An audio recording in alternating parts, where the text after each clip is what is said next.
Hi, my name is Samara, and this is my sciencing experiment, or my sciencing assignment. So for the first sciencing project that I did the land animals versus the ocean animals, and I put it in two different buckets and labeled it land animals and ocean animals. And I cut out a whole bunch of different pictures of land animals and ocean animals that children would see daily, or that would see. And I laminated all the pictures and put them on different pieces of construction paper just so it adds a little bit more color to it. Yeah. A lion and a seahorse. And then I would just first introduce the activity by talking about, like, okay, what's an ocean animal and some facts about ocean animals, and how they differ from land animals, and some facts about land animals, and discuss, how these animals breathe on air and land, how they eat on the land, how they live versus how the ocean animals breathe in the water, eat in the water, and all that fun stuff. And then after discussing all these facts, getting the kids more interested versus the land animals and sea animals, I would get all this paper and shuffle it on the floor and have a child come up one at a time, call them one at a time to come up, and have them choose a card, and I would hold up the card and ask, well, is a zebra a land animal or an ocean animal? And have them decide whether it's an ocean animal and a land animal. And, help them along the way, give some more facts along the way just to make it more interesting and keep it more fun.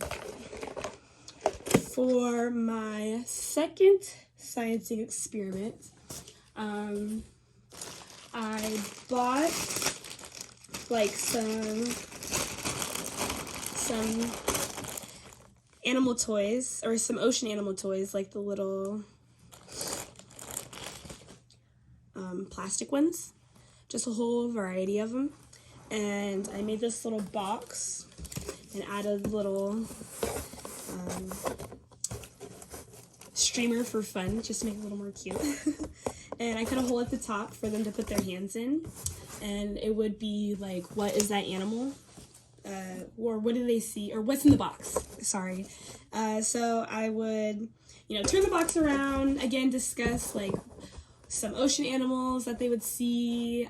I made pictures of the animals on big paper, and put their names on the bottom just so they can have a clearer reading of what the animal is, and just so they know to reference back to.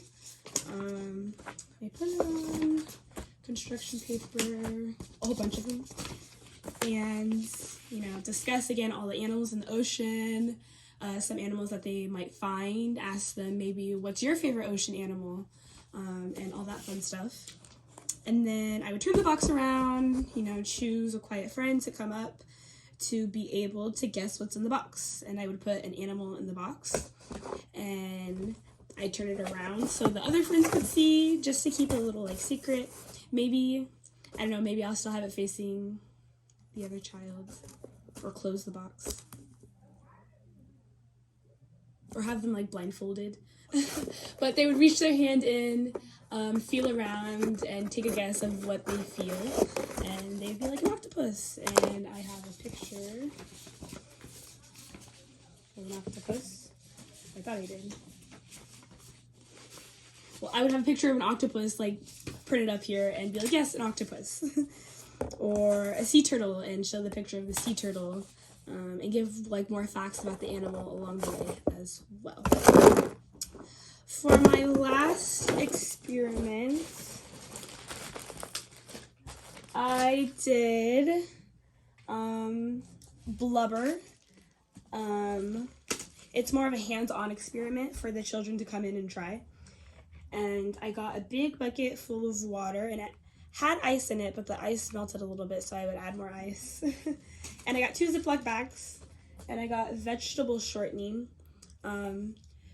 and would discuss to the children what blubber is and what animals have blubber, how blubber differs from animals that have, different skin types, discuss our skin types, the human skin types, how we handle getting warmth in differently. And I would discuss that. Whales more, dolphins, just more ocean animals, and just go more in depth on what blubber is. And I would show the kids as I'm discussing, like, all the facts about blubber, maybe having them ask some questions about what they think blubber is, and all that stuff. I would be scooping this vegetable shortening into the Ziploc baggie. So I would scoop it all into here.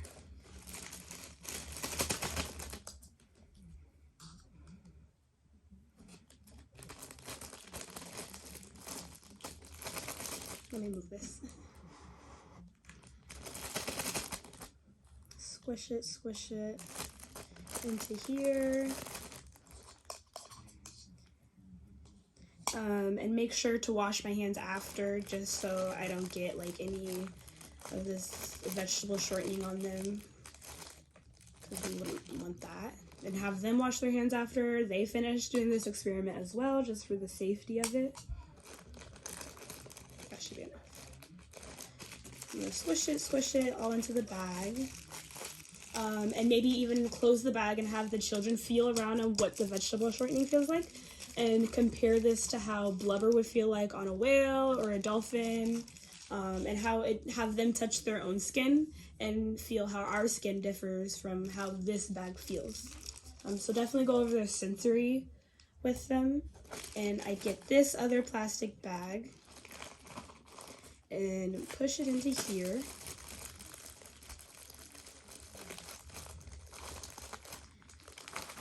And then as I'm doing this, I would have the children, come and feel the ice cold water and ask them, well, how does the water feel? And, have them put their hands in it. Does it feel cold? Is it really cold to you?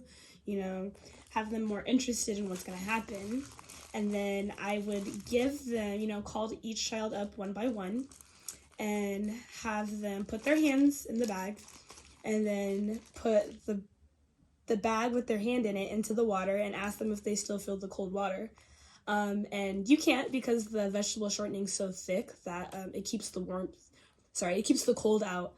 And then have them discuss how blubber, has the same effect, that with their thick skin that they don't really get the coldness coming in from the cold water in the ocean, and discuss how the ocean's so cold, and when you go to the beach, do you think the ocean's cold to you, and such and such and such. And that is my sciencing project. Thank you.